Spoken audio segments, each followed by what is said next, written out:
Selamat pagi saudara-saudaraku yang ada di Indonesia. Hari ini Minggu, tanggal 23 bulan Juni.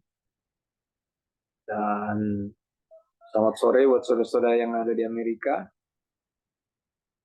Kita akan melanjutkan pelajaran kita. Kemarin sudah dibahas oleh Brother Lowry dari buku Everlasting Covenant, Perjanjian Kekal.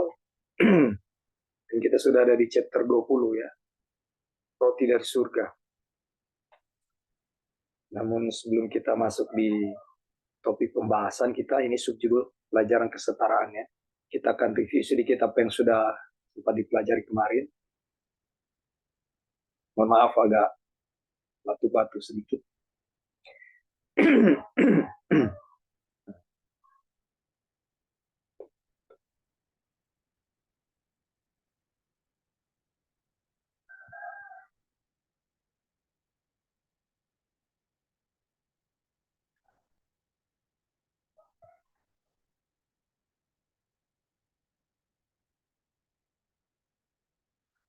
Nah, kemarin sudah dibahas dari subjudul ini ya, memberi makan 5.000 orang. Nah, kita tahu ini cerita dalam Yohanes pasal 6 ya. Diceritakan bagaimana kira-kira 5.000 orang laki-laki ya, di samping perempuan dan anak-anak, dan jumlah makanan yang ada dalam kelompok itu adalah 5 roti dan 2 ikan. Kita melihat di mana Tuhan, tapi ada hal yang lebih menarik daripada sekedar memberi makan ini ya. Kita kan kalau melihat cerita-cerita mujizat yang Tuhan buat di saat dia mengajar, ya. Lalu setelah mengajar, mereka tentunya saya tidak tahu berapa jam mereka belajar. Tapi setelah itu ada kebutuhan mereka, yaitu makan. Dan Tuhan mengetahui situasi itu.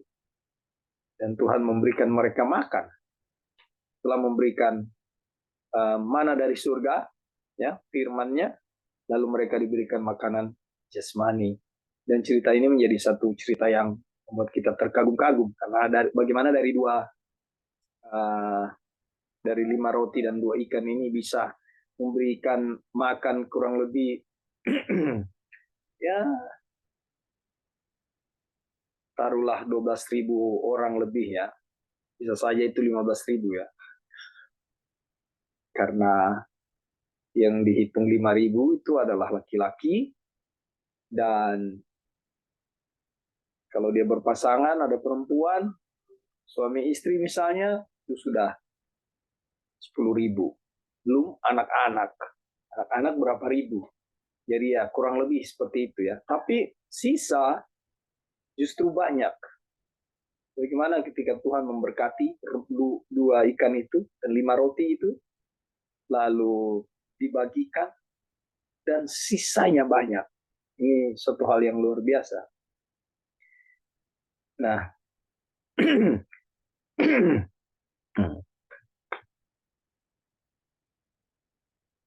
di sini, namun demikian Yesus tahu apa yang akan dilakukannya. Jadi waktu cuma ada 5 roti dan 2 ikan, Yesus melakukan apa? Ia mengambil roti itu,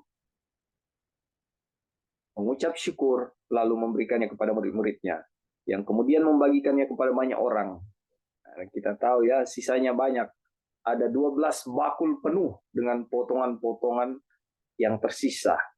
Nah, ada lebih banyak makanan setelah mereka selesai makan daripada saat mereka mulai makan. Ini hal yang luar biasa ya. Nah, kita lihat sumber roti. Ini review yang kita pelajari kemarin.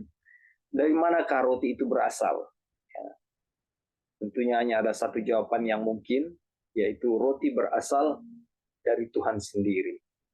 Kehidupan ilahi ada di dalam Dia yang merupakan sumber segala kehidupan, membuat roti itu berlipat ganda. Jadi kalau bicara mujizat, ini jelas ya. Sama seperti gandum yang menjadi bahan dasar roti itu. Oleh karena itu orang-orang banyak itu makan dari Kristus sendiri. hidupnya sendirilah yang menjadi makanan bagi tubuh mereka pada hari itu. Luar biasa ya. Mujizat ini dilakukan dengan tujuan untuk memuaskan kebutuhan fisik mereka, tapi juga dirancang untuk mengajar kepada mereka pelajaran rohani yang sangat berharga yang akan disampaikan oleh Yesus keesokan harinya. Jadi banyak sekali makna-makna di dalam tindakan Yesus. Dari satu hal ya yang dia lakukan kepada hal yang dia lakukan ketika di sini kita makan roti ya, melambangkan tubuhnya ya. Dan ketika kita makan roti melambangkan mana dari surga ya, itu berkat dari surga yang kita makan, dan itu semua sumbernya dari Tuhan. Jadi banyak pelajaran rohani yang sangat berharga. Nah, kita lihat di sini di kutipan berikut. Ketika orang banyak menemukan Yesus,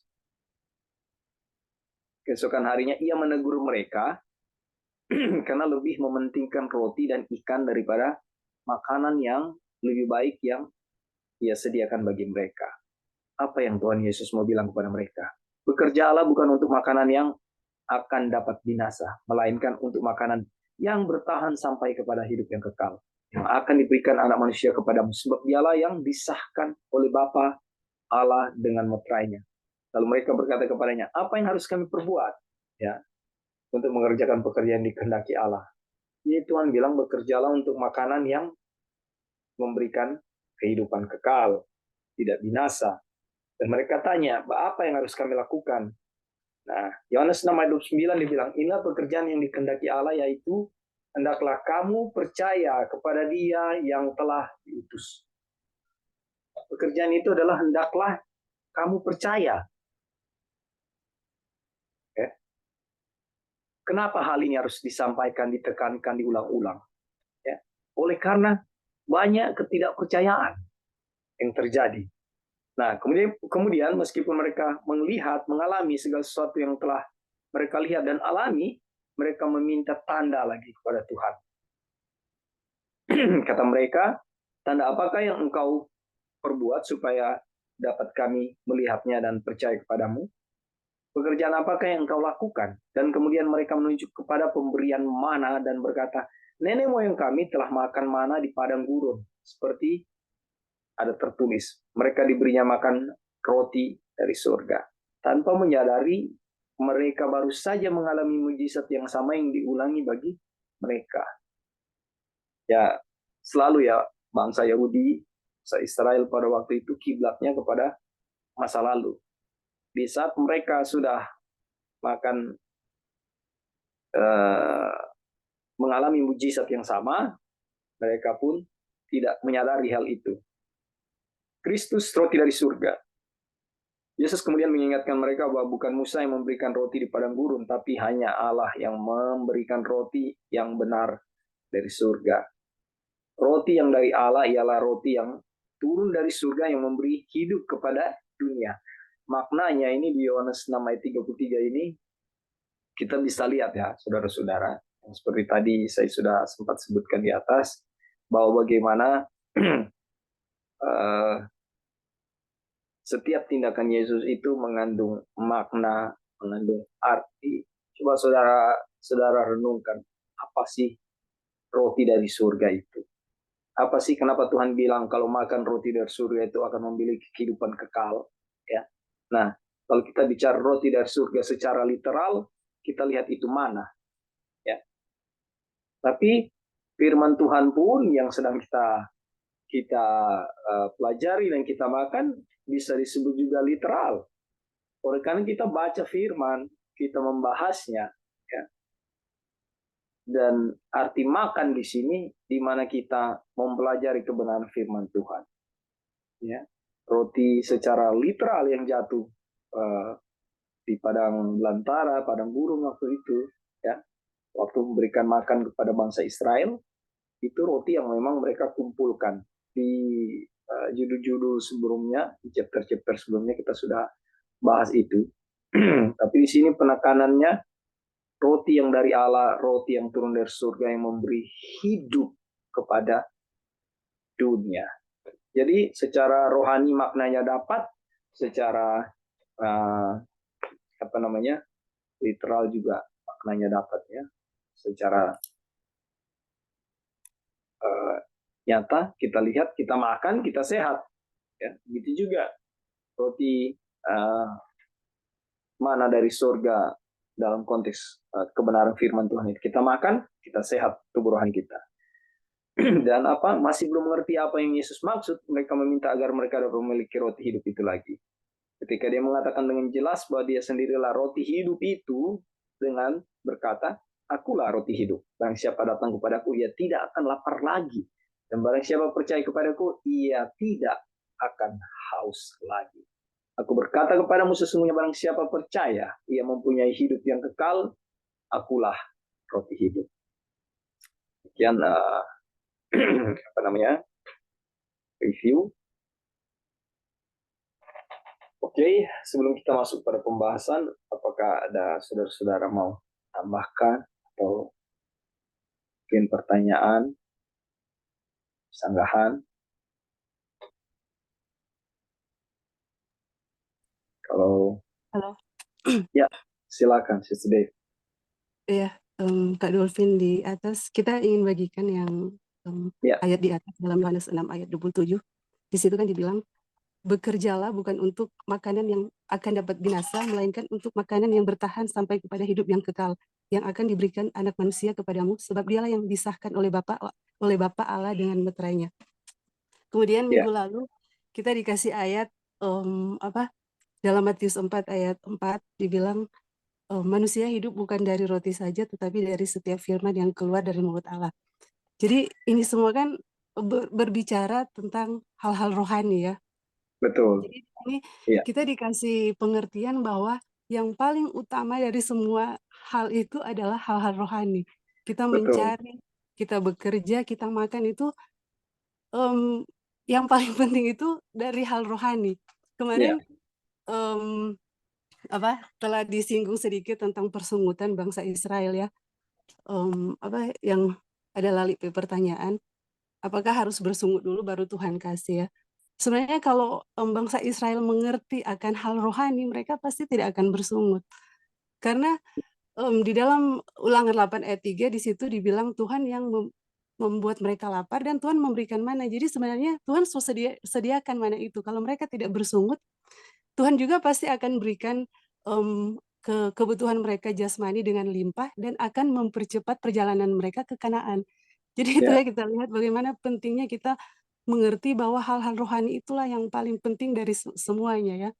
Kalau kita mengerti ini, perjalanan kita ke Kanaan surgawi sekarang ini pasti akan dipercepat. Karena amin. kita tahu bersama ya, di depan kita ada masa kesukaran yang hebat yang belum pernah disaksikan dan ada kelaparan juga yang hebat.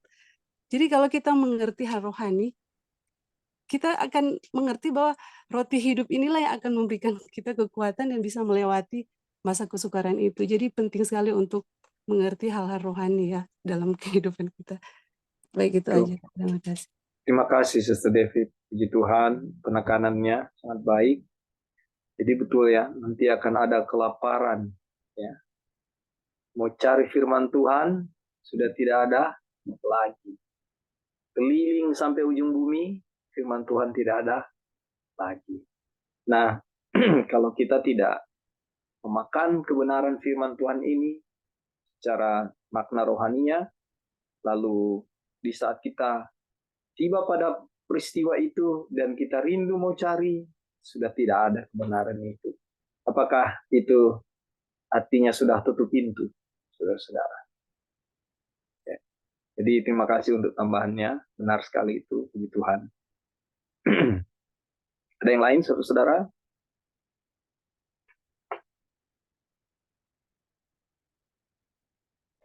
Oke, belum ada, kita lanjut di sini. Pelajaran kesetaraan.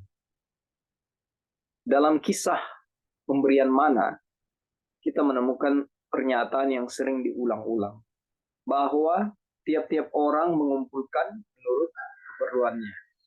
Mereka juga diperintahkan untuk mengumpulkannya bagi mereka yang ada di dalam kemah.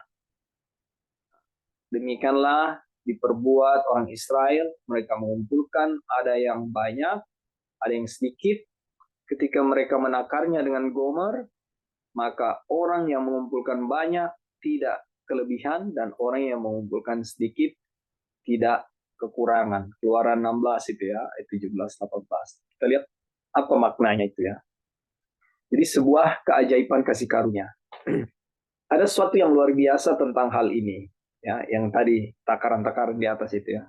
Sepertinya ada keajaiban di dalamnya, dan uh, memang benar ada keajaiban, tetapi keajaiban itu bukan terletak pada jumlah takaran yang besar dari seseorang yang tiba-tiba diusut dalam ukurannya, dan takaran orang lain yang setengah kosong secara misterius terisi penuh.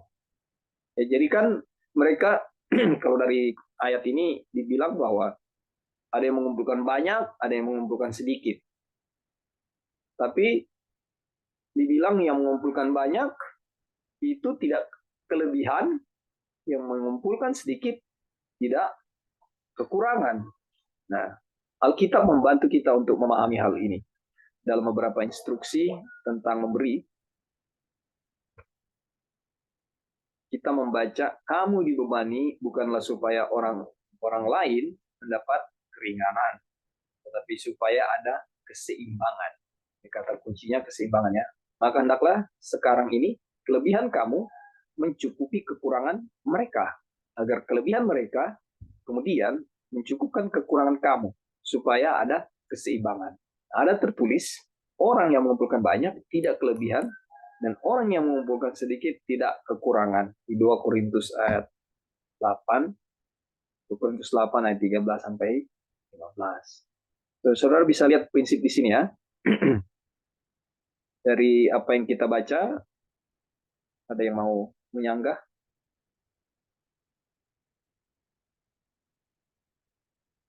Ya Kak Opin. Silakan. Ya jadi iya thank you. Jadi di sini kita lihat bahwa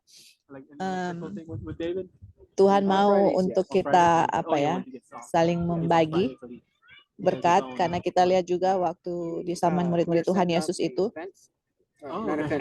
mereka itu, kita lupa ayatnya di mana, yang mereka misalnya properti mereka atau harta mereka itu semua milik bersama. Kita lupa di mana itu ayatnya. Tapi anyway, jadi di sini prinsip yang Tuhan mau berikan kepada kita bahwa sebenarnya ada di ayat itu dibilang orang miskin itu akan selalu ada bersama-sama dengan kita. Jadi bagaimana kita bisa ada orang yang mendapat banyak, bisa memberi kepada orang yang berkekurangan. Dan Tuhan mau lihat di sini ada prinsip keseimbangan ya. Jadi ini diajarkan kepada kita juga bahwa ini ada satu good point ya, at least ada satu good point dari pelajaran bangsa Israel, yaitu untuk saling memberi, saling membagi. Yang berkelebihan itu kan semua berkat dari Tuhan. Berkelebihan kita bisa share kepada orang yang berkekurangan. Jadi orang yang berkekurangan juga bisa mendapatkan berkat, atau ada keseimbangan di situ seperti bangsa Israel yang sudah lakukan pada waktu lalu. Oke Kak, mungkin itu aja yang kita mau tambahkan. Thank you. Jadi di peristiwa kecurangan Roh Kudus ya, murid-murid Tuhan Yesus itu nanti ada di bawah kutipannya, dan ayat-ayatnya, di mana prinsip ini berlaku. Jadi tidak ada yang mengklaim, oh ini punya saya, ini hak saya. Tidak ada seperti itu. Oke, masih ada yang lain sebelum kita lanjut ke subjudul berikut? Kalau belum, kita lanjut ya. Anugerah dari memberi. Mujizat ini adalah mujizat kasih karunia Allah dalam memberi. Orang yang mengumpulkan banyak tidak akan berkelebihan, karena ia berbagi dengan orang yang hanya memiliki sedikit atau yang tidak dapat mengumpulkan apa-apa. Sehingga orang yang mengumpulkan sedikit tidak akan kekurangan. Ini tadi yang Sister Joy sampaikan ya. Jadi kita melihat bahwa di padang gurun ada prinsip yang sama yang diterapkan di gereja setelah hari Pentakosta. Hari Pentakosta ini Adapun kumpulan orang yang telah percaya itu, ini di hari Pentekost ya, mereka sehati, sejiwa, dan tidak seorang pun yang berkata bahwa sesuatu dari kepunyaannya adalah miliknya sendiri. Tetapi segala sesuatu adalah kepunyaan mereka bersama. Dan dengan kuasa yang besar, rasul-rasul memberi kesaksian tentang kebangkitan Tuhan Yesus, dan mereka semua hidup dalam kasih karunia yang melimpah-limpah. Sebab tidak ada seorang pun yang berkekurangan di antara mereka. Ini ayatnya dari Kisah 4 ya, ayat 32 sampai 34. Hari Pentekost. Luar biasa. Nah, kalau kita lihat dari timing sejarah dan nubuatan ini, di hari Pentekost, hari kecurahan Roh Kudus itu akan terjadi. Dan di mana kita juga akan mengalami peristiwa-peristiwa ini ya. Tidak berat hati dengan apa yang kita miliki. Ya, oleh karena di mana ketika Roh bekerja, ya keseimbangan terjadi. Ya, sebab tidak ada seorang pun yang berkekurangan. Dikatakan berlimpah-limpah kasih karunia. Oke, di kutipan ini ada tambahan. Ya Kak, Kak Ya, Dovin. silakan, Jadi Mr. Devi. ya kita baca ini memang cuma bisa mengaminkan saja. Dan Iyo, memang betul ya. Pelajaran kesetaraan ini memang semata-mata hanya untuk kepujian kemuliaan nama Tuhan. amin. Kita ada sedikit kesaksian minggu lalu. Kebetulan kita sama-sama dengan Ebing, terus ada yang transfer uang ke Ebing. Kita sudah bilang so karena enggak enak juga kita mau bilang. Dan Ya, itu sangat memberkati buat orang, terus sangat memberkati orang keluarga. ya, Besoknya Kak, kita dapat SMS, ada ibu pendeta yang minta tolong Pak dia lagi dalam proses penyembuhan, tidak ada uang untuk beli obat dan tidak ada uang untuk makan, beli makan sehabis doi. Jadi orang bantu Pak dia. Jadi aduh, kita sangat terharu sekali karena berkat Tuhan ini memang mengalir ya pada orang yang kita juga enggak tahu, siapa tahu ibu pendeta ini setelah kita berbagi berkat ada juga yang minta tolong Pak dia yang memang lebih membutuhkan. Jadi aduh, berkat Tuhan ini mengalir dan memang sama yang belajar ini kesetaraan memang luar biasa ya. Jadi itu memang hanya untuk kepujian kemuliaan nama Tuhan, dan aduh ya itu saja Kak, terima kasih. ya luar biasa ya. Itu ketika kita terhubung dengan Tuhan, ya hal-hal dan peristiwa-peristiwa pengalaman-pengalaman seperti ini mendidik kita ya untuk lebih diteguhkan lagi di dalam kebenaran ini, bahwa Tuhan yang mengontrol, Tuhan yang mengendalikan kehidupan kita. Apalah yang menjadi kekhawatiran kita ketika kita diberkati, ya berkat, justru kita dapat kesempatan untuk berkat itu bukan menjadi sesuatu kekhawatiran, tapi menjadi satu berkat untuk orang lain. Ya, di dalam kehidupan manusia yang penuh dengan kekhawatiran, tentunya tidak mudah. Ya, ini baru dapat, masa kita mau kasih lagi ke orang, gitu ya deh. Tapi ketika kuasa Roh Kudus menuntun kehidupan kita, kita melihat di mana berkat itu mengalir, ya. Dan ketika apapun yang luar biasanya ya, yang sering kita bahas-bahas ulang-ulang ini Devi, bahwa di saat kita berkelebihan, ya, atau kita anggaplah saya ini orang yang punya bisnis yang besar, punya usaha yang luar biasa, uang saya banyak, dan di saat saya mau bantu orang, itu bukan satu hal yang luar biasa. Oleh karena memang saya banyak. Tetapi yang sangat luar biasa, di tengah-tengah kemiskinan kita, di tengah-tengah keterbatasan kita, ya, melalui Tuhan kita masih bisa untuk membantu orang lain. Dan itulah pembenaran oleh iman. Pembenaran oleh iman itu adalah ketika kita membantu orang lain di tengah-tengah kekurangan kita, yang keluar dari diri kita adalah sukacita. Bukan kekhawatiran, bukan persungutan. Ketika ini terjadi, ya, inilah kebenaran Kristus yang sudah menjadi milik saudara dan saya. Inilah yang menjadi satu ketika kita bersuka cita, inilah kebenaran Kristus itu. Inilah karakter Kristus. Minyak. Dan ini hal luar biasa. Terima kasih untuk kesaksiannya, Sister. Ya, Ada yang lain, saudara-saudara?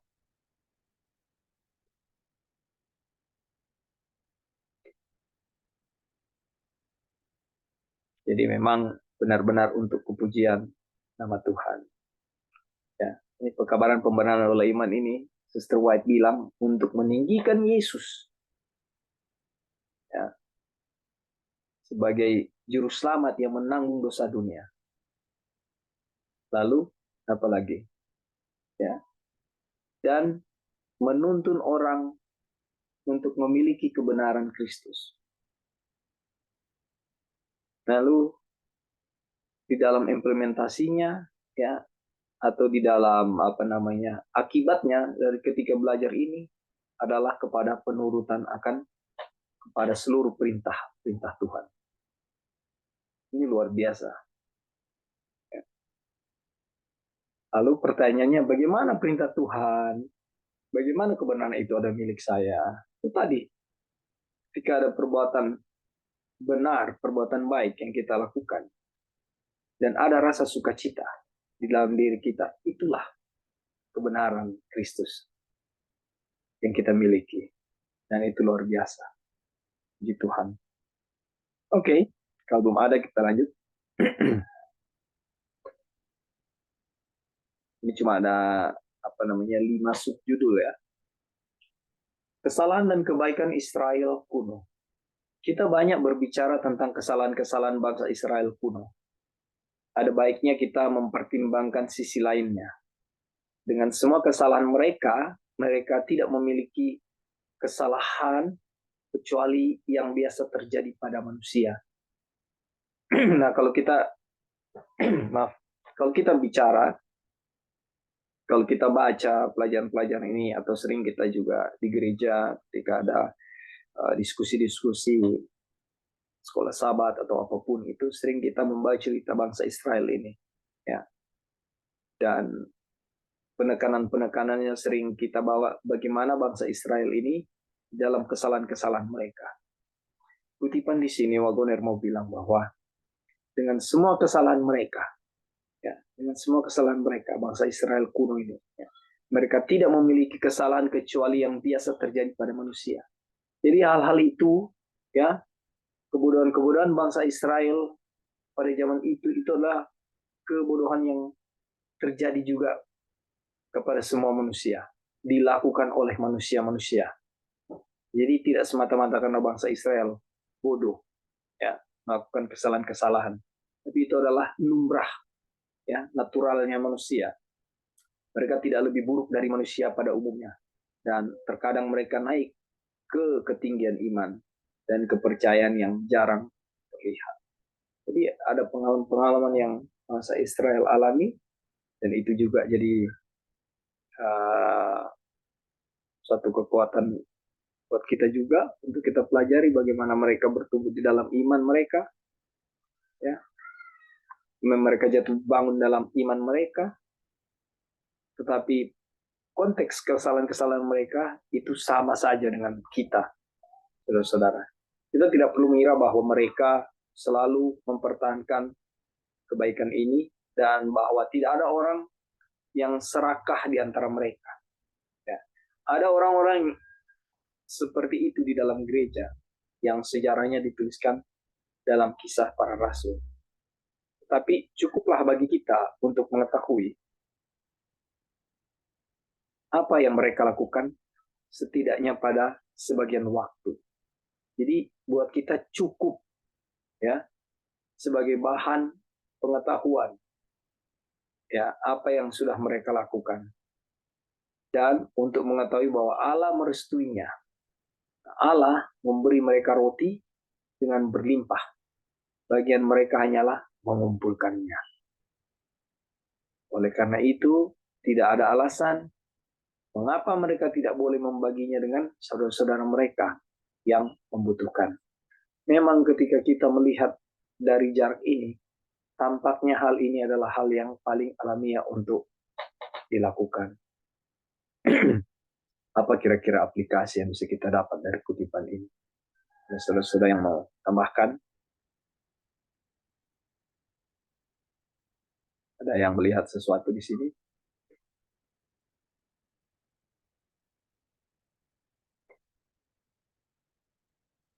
Jadi sebenarnya kalau kita bicara bangsa Israel, yang paling penting makna yang kita boleh dapat adalah di mana tuntunan Tuhan terhadap bangsa ini. Ya, di mana kita melihat kasih Tuhan, kebesaran Tuhan di dalam peristiwa-peristiwa cerita mereka ini. Dan didikan, ya, bagaimana kita umat Tuhan yang boleh saling memberi, berbagi pada saudara-saudara yang membutuhkan. Inilah metode Yesus. Ya. Ada yang mau tambahkan? Boleh Baik, kalau tambahkan, belum. Vin? Oh ya, silakan, brother. Oke, jadi dimaksud dengan pelajaran ini yang tadi dari atas kesetaraan, bahwa di hadapan Tuhan itu tidak ada perbedaan, semua orang sama. Bahkan di doa Bapa kami dibilang, berilah kami makanan kami secukupnya. Bahasa Inggrisnya give us our daily bread. Daily bread artinya ya roti yang cukup lah. Kita makan roti kan, nggak mungkin kita makan ini untuk hari ini, untuk minggu depan atau apa. Jadi setiap hari kita membutuhkan roti. Setiap hari kita membutuhkan Tuhan, firman Tuhan. Ya. Dan dalam mendapatkan makanan rohani ini, nggak ada yang, oh ini lebih hebat, ini kurang hebat. Di hadapan Tuhan kita semua setara, nggak ada perbedaan. Karena kita diberikan daily bread setiap hari, sama. Kita mempunyai iman yang sama, nggak ada perbedaan. Jadi itulah kadang-kadang di jemaat ada yang merasa, aduh ini lebih gimana lah tuh. Jadi di hadapan Tuhan kita ini semua sama. Kita memerlukan roti tiap hari. Nah, ada orang yang dia sudah makan, dia sudah perlu roti lagi besok hari atau hari berikut dia sudah perlu lagi makan. No, kita semua lapar dan haus akan kebenaran lah. Ya. Kita masing-masing punya masalah yang sama, yaitu sebagai manusia tetap kita perlu daily bread setiap hari. Kita dikuatkan dengan makan ini, kita dikuatkan. Besok kita tidak tahu lagi gimana kita mendapat lagi makanan yang Tuhan telah sediakan.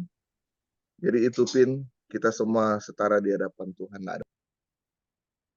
Terima kasih, Brother Onang, untuk penekanannya. Jadi benar sekali. Dan hal yang juga perlu kita ingat bahwa kalau kita tidak makan mana dari surga, kita tidak makan kebenaran ini, ya, artinya kita tidak terima. Tentunya orang kalau tidak makan akan kurus. Dan kurus, ada kurus yang sehat, ada yang kurus dalam konteks tidak sehat, ya. Ya, ada orang gemuk juga, ya, gemuk tidak sehat. Tapi yang mau dibilang di sini bahwa bagaimana ketika kita setiap hari makan, tubuh rohani kita apapun bentuknya itu di dalam konteks yang sehat. Artinya kita memiliki makanan yang cukup, daily bread. Tadi Brother Onang sudah sampaikan. Jadi waktu kita berdoa, doa Bapa kami, berikanlah kami makanan yang secukupnya, artinya secukupnya. Dan ada ayat yang lain juga tulis bahwa kita tidak perlu mengkhawatirkan akan hari esok. Di mana burung-burung pipit di udara tidak menabur, tidak menuai, tapi Tuhan pelihara. Begitupun kita. Tuhan sudah menyiapkannya. Yang menjadi masalah apakah kehidupan kita bergantung kepada Tuhan atau bergantung kepada diri kita sendiri atau pemikiran kita. Terima kasih Brother Onang tambahannya. Puji Tuhan. Oke. Ya. Masih ada? Silakan. Ya, terima kasih Brother Dolphin. Ya. Kalau kita baca Keluaran 16 ayat 16, di situ kan pungutlah tiap-tiap orang menurut keperluannya gitu ya. Dan itu Ya, sudah dibatasi satu orang segomer. Jadi kalau dalam rumah tangga kita ada 5 orang, maka akan diambil 5 gomer.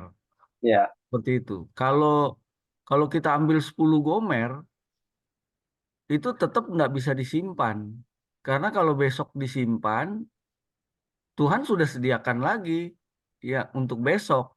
Dan ya, yang disimpan itu jadi apa ya, berulat dan bau busuk. betul. Seperti itu. Jadi pengertiannya di sini adalah ya kalau kita untuk makan, inilah roti itu ya. Ya, Itu memang eh, kalau misalnya saya bisa kumpulkan 10, ada orang yang mungkin lagi sakit kah atau lagi apa, nggak bisa kumpulkan, nggak bisa kumpulkan eh, sebanyak yang dia bisa penuhi untuk kebutuhan keluarganya. Misalnya di keluarganya tadi sama 5 orang, dia hanya bisa kumpulkan 2, maka yang bisa mengumpulkan tadi 10, dia bisa bagi 3 kepada keluarga yang berkekurangan pada hari itu juga gitu. hmm, Iya, pada hari itu juga. Jadi maksudnya di sini adalah kebutuhan sehari-hari itu bisa ditutupi. Ada orang yang kekurangan, ya sebenarnya kekurangannya bukan berarti bahwa dia nggak bisa ambil lebih. Maksudnya ketika dia keluar kan dia bisa, itu mana itu ada, ya, bisa dia ambil, tapi mungkin karena kurang sehat atau kelemahan tubuh atau bagaimana, dia ya, nggak bisa ambil sesuai dengan kebutuhannya, maka bisa dibantu oleh orang lain. Jadi ini sebenarnya adalah merupakan suatu ilustrasi bahwa sebenarnya kelebihan yang kita miliki itu bukan untuk digunakan bagi diri kita. Nah, kadang-kadang kita punya kelebihan tapi kita tinggikan standarnya, standar kebutuhan kita. hmm, Jadi eh, maksudnya di sini kan kemewahan itu kan mahal. Kemewahan itu mahal dan kemewahan itu bisa saja membuat diri kita itu merasa lebih tinggi dari orang lain. Maka kita harus hiduplah sederhana seperti itu ya. Hidup sederhana saja supaya yang lain kelebihan itu bisa kita gunakan bagi eh, pelayanan pekerjaan Tuhan atau menolong sesama. Ini betul. ilustrasi yang saya sendiri baru dapat sekarang ya. Eh, oh, begitulah seharusnya kita hidup. Ya kalau kita makan, berapa sih makan nasi? Kalau kita mau mau makannya di luar, ya sebenarnya sama. Yang Ya, kita makan itu menyehatkan kita, tapi eh, biaya yang kita keluarkan mungkin bisa berbeda.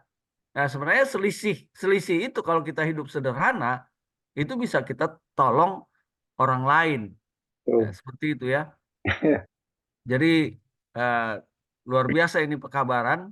Dan kemudian saya juga mau menekankan eh, apa namanya, soal keajaiban tadi ya.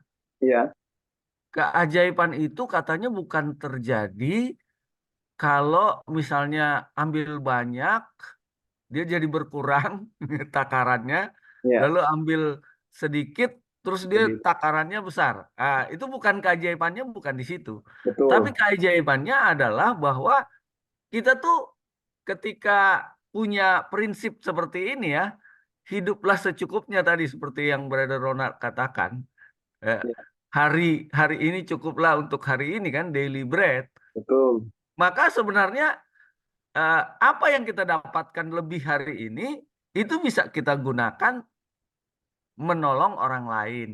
Disitulah Betul. keajaibannya kan gitu. Ya, ya, ya. Saat kita eh, bisa memberi, ya, ingat ya, hati kita itu jahat, licik, mementingkan diri. Nah, ketika kita bisa memberi, itu adalah suatu keajaiban. Amin. Dan Amin. itu adalah anugerah dari Tuhan, begitu. Jadi kalau kita bisa berbuat baik itu harus kita katakan anugerah Tuhan. Itu saya bisa berbuat baik karena dari diri saya tidak akan mungkin bisa berbuat baik. Kalau bisa berbuat baik dari diri saya itu pasti dicemari kepentingan diri. Jadi lebih bagus memang kita em, melihat suatu mujizat bahwa saya bisa berbuat baik itu karena anugerah daripada Tuhan. Nah, itu kan dari sisi mungkin makanan kita sehari-hari. Kita bisa melihat juga contoh, ya kalau Brother Dolphin sering membawakan pekabaran, bukankah itu menjadi berkat tersendiri juga bagi Brother Dolphin kan? Amin. Betul. Ah, pengertian kebenaran yang kita sudah dapatkan kalau kita simpan untuk diri kita sendiri, maka itu tidak akan memiliki kuasa mengubahkan diri kita juga. Kuasa Betul. mengubahkan itu akan ada ketika kita juga membagikannya kepada orang lain. Ketika Betul. kita membagikannya kepada orang lain, kita bisa lebih mengerti. Bahkan pada waktu kita membagikan, seperti ada pencerahan yang lain yang Tuhan tambahkan kepada diri kita untuk lebih mengerti. Jadi ini juga berbicara mengenai roti roti hidup tadi ya, roti Ya. hidup tadi kita terima dari Tuhan. Ketika kita juga mau bagikan itu kepada orang lain, maka keajaiban itu terjadi bahwa kita lebih bertambah-tambah pengetahuan kita, pengertian kita terhadap roti hidup yang kita bagikan itu. Terima kasih. Puji Tuhan, Pastor Jeki. Jadi kita sepakat ya. Memang benar apa yang sudah diuraikan tadi. Dan kalau kita ke poin yang terakhir tentang kebenaran ini, puji Tuhan memang saudara-saudara saya berani saksikan apa yang Pastor Jeki bilang itu benar.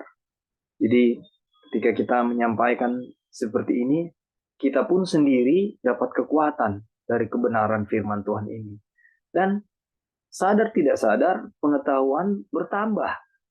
Ya kayak tadi pendeta bilang, ya saya pun sama pendeta, saya tidak mengerti ini bahwa maknanya ternyata mujizat itu bukan di waktu dia kumpulkan lebih uh, dia tidak kelebihan dan dia mengumpulkan kurang tidak kekurangan, bukan di situ poinnya. Tapi ketika saya bisa membagikan kepada orang lain, ya saya mau bertanya dalam diri saya bahwa wow, saya kok bisa berbuat baik, kok saya bisa melakukan ini, ya. Nah inilah mujizat yang dimana Tuhan yang melakukan di dalam kehidupan kita, manusia yang tidak layak ini, manusia yang berdosa ini, hal-hal itu bisa terjadi. Dan luar biasa saudara-saudara. Perhatikan dan renungkan. Bukankah ini pekerjaan Tuhan? Dan ketika kita membagikan apa yang kita dapat, ya, tidak kita simpan-simpan. Karena kalau kita ambil ilustrasi di sini, apa yang kita dapat dari pengetahuan dari kebenaran ini yang kita pelajari lalu kita simpan, itu jadi basi, jadi busuk. Ya, karena itu tidak keluar kepada orang lain juga untuk menjadi satu kekabaran, untuk orang lain juga mengerti. Jadi ketika juga kita bagikan, yang ada adalah, saya ingat sekali setiap kejadian peristiwa-peristiwa di sini terjadi waktu selesai kami Bible study, itu ada sukacita di dalam diri yang mengalir. Dan sukacita itu sampai pada akhirnya saya berani katakan bahwa tidak ada hal yang bisa menggantikan hal itu. Ya, di mana sama-sama belajar, sama-sama dapat pengertian, sama-sama berbagi, sama-sama melihat kebenaran ini, sama-sama meninggikan Tuhan. Dan ini adalah satu sukacita yang tidak bisa bahkan ditukar dengan uang sekalipun, ya, atau harta apapun. Terima kasih Pastor Jeki untuk penekanannya, ini luar biasa. Apakah ada saudara-saudara yang lain untuk mau menambahkan?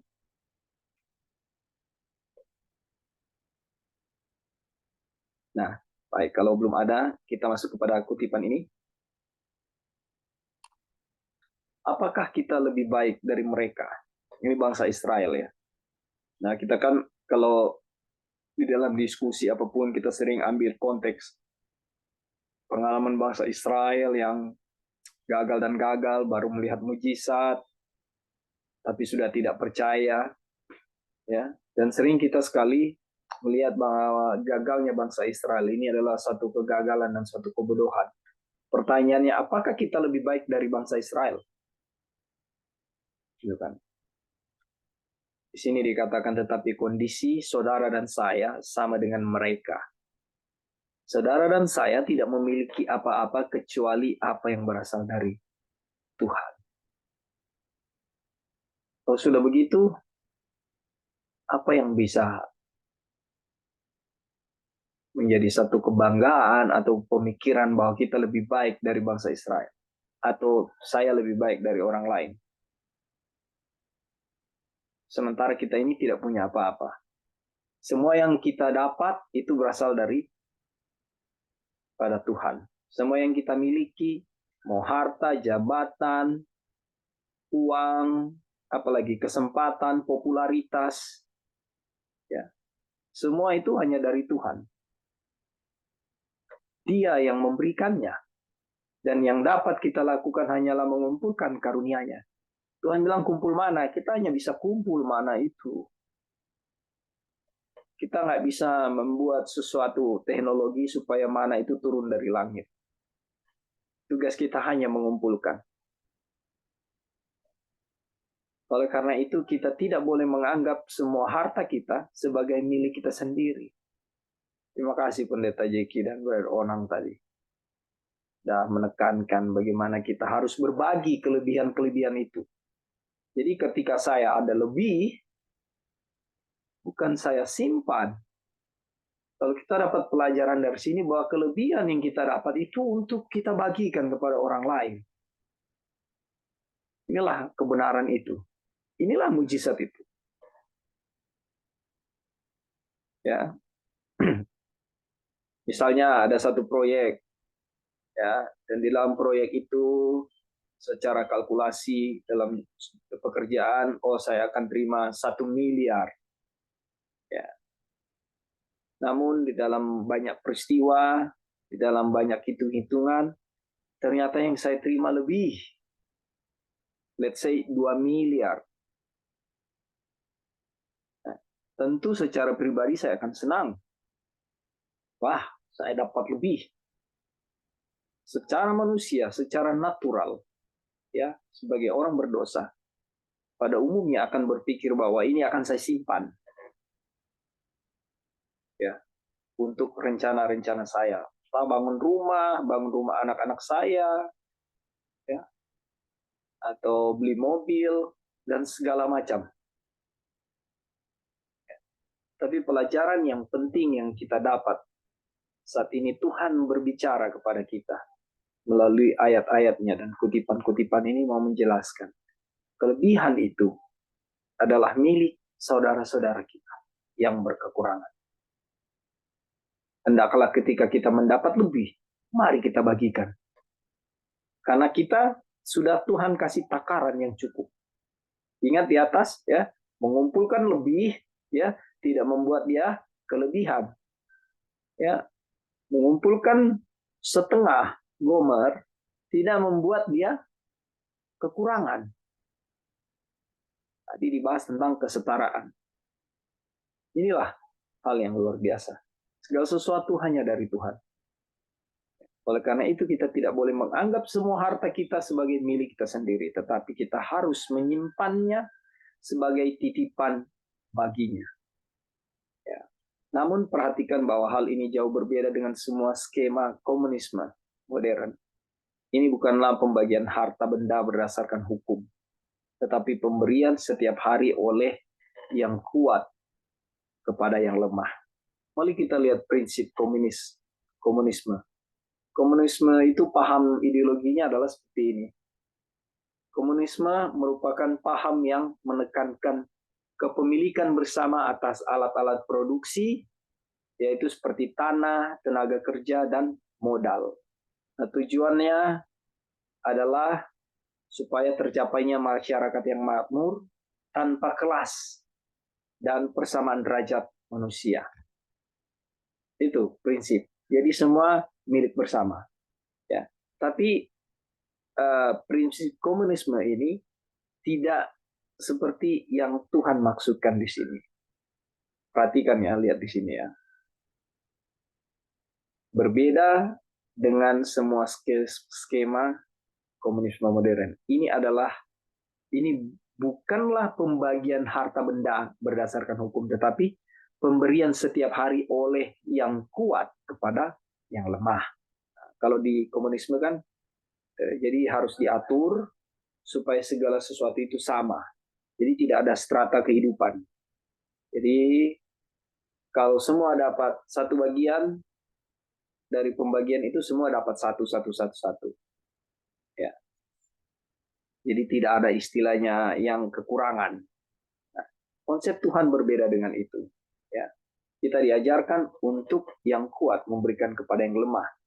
Tidak ada seorang pun yang menabung untuk masa depan dan membiarkan orang lain kekurangan persediaan saat ini.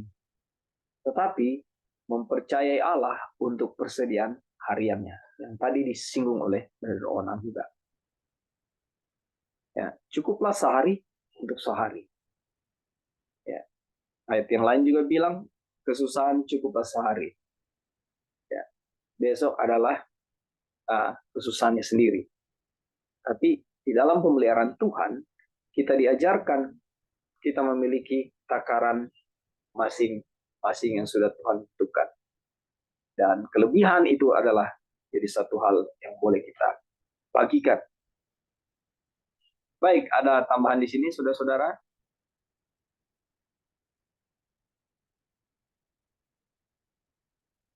Kalau belum kita lanjut ya.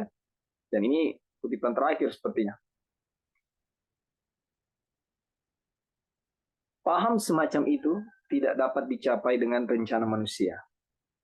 Ini adalah hasil dari kasih Allah di dalam hati. Ya. Hasil dari kasih Allah di dalam hati. Jadi bukan rancangan. Kalau paham komunisme itu sebuah rancangan untuk seakan-akan adil bagi sama. Ya. Tapi kalau kita lihat di sini kesetaraan dalam konteks ini di mana Tuhan landasannya adalah kasih. Ya. Barang siapa mempunyai harta duniawi dan melihat saudaranya menderita kekurangan, tetapi menutup pintu hatinya terhadap saudaranya itu, bagaimanakah kasih Allah dapat tetap di dalam dirinya? Satu pelajaran penting yang harus kita lihat. Ketika hati kita terbata-bata untuk menolong orang-orang yang berkekurangan, ya, pertanyakan, apakah kita memiliki kasih yang sejati itu atau tidak? Apakah kita sebenarnya memiliki kasih Allah atau tidak di dalam kehidupan kita? 1 Yohanes 3 ayat 17. Ya. Oleh karena ketika saya memiliki bagian yang harus saya bagikan kepada orang lain yang berkekurangan, dan ketika itu terjadi, apa yang ada di dalam diri kita? Sukacita. Ya, sukacita. Dan itulah pekerjaan Kristus. Ya, itulah kasih Kristus yang mengalir, yang boleh jadi bagian kita untuk dipraktekkan. Ya. Tapi kalau ada orang minta tolong, lalu kita sudah aduh. Atau bahkan pun orang yang tidak minta tolong, tapi kita lihat kekurangan dan kita menutup mata untuk itu. Ya. Sudah menggelitik hati kita untuk kayak saya bantu . Itu menggelitik positif. Tapi kalau gelitikannya negatif, aduh, ini udah mau datang minta anu lagi nih, pinjam uang lagi ini. Oke, ada tambahan di sini, saudara-saudara? Karena lihat-lihat lu pingsan tuh lampu-lampu. Oke, kalau belum kita lanjut ya. Karena kamu telah mengenal kasih karunia Tuhan kita, Yesus Kristus, bahwa Ia yang oleh karena kamu menjadi miskin, sekalipun Ia kaya, supaya kamu menjadi kaya oleh karena kemiskinannya. 2 Korintus 8 ayat 9. Kasih karunia dan kasih karunia dan kasih ini menjadi ciri khas Israel yang sejati. Luar biasa ya, saudara.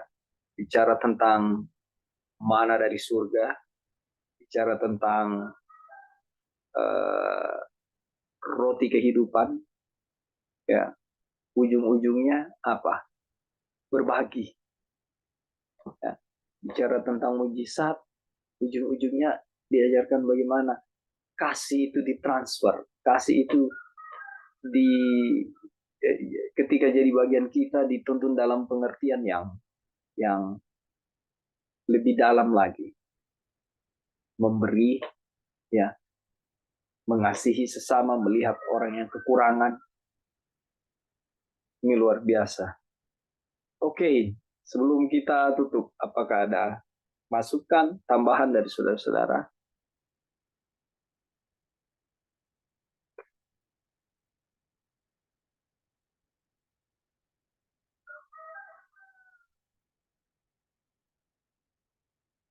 Gimana, saudara sekalian?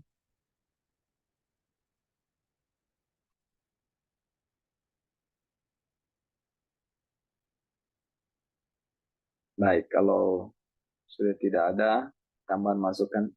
Jadi inilah saudara-saudara yang kita boleh lihat, ya, bagaimana kadang-kadang kalau kita disuguhkan kepada satu keadaan, ya, kita pun lagi berkekurangan, ya, dan lalu ada orang uh, minta tolong, ya, dan ketika kita bisa memberi, ya, dengan sukacita, ya, inilah kebenaran Kristus yang sudah saudara dan saya miliki. Ya. Dan ini suatu kesempatan untuk melatih iman. Lakukan, saudara. Karena memang tidak gampang. Saudara punya 100.000, lalu ada orang membutuhkan 100.000. Apakah saudara akan memberikan sebagaimana roh nubuat tulis Tuhan Yesus memiliki makanan, ya, dan cuma itu yang ada di tangannya. Ketika ada orang lapar, dia berikan semua itu. Ya. Kenapa Tuhan Yesus tidak khawatir? Kenapa kita tidak khawatir? Oleh karena Tuhan Yesus memiliki kebenaran Bapa. Baik, sebelum tutup saudara-saudara, apakah ada ada yang mau dibagikan?